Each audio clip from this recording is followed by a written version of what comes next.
When we think about retirement, we really need to have a plan in place. I've spoken about this before.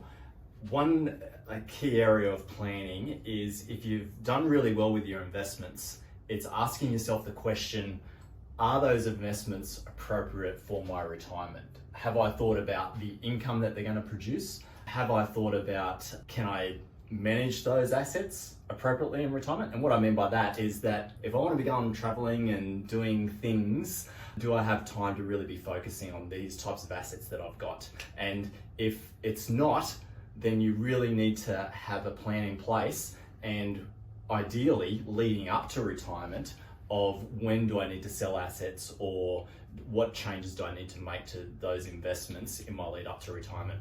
Because when you get to retirement, you're not going to get a second go at it.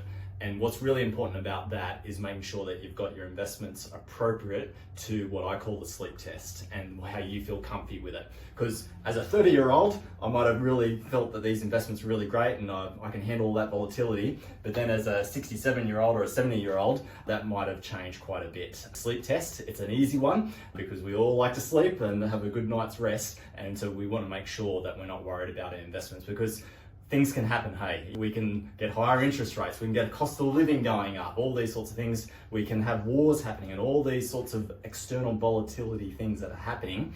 We want to make sure that in our little bubble that we have with our investments that we're not hugely affected and I'm losing sleep by it.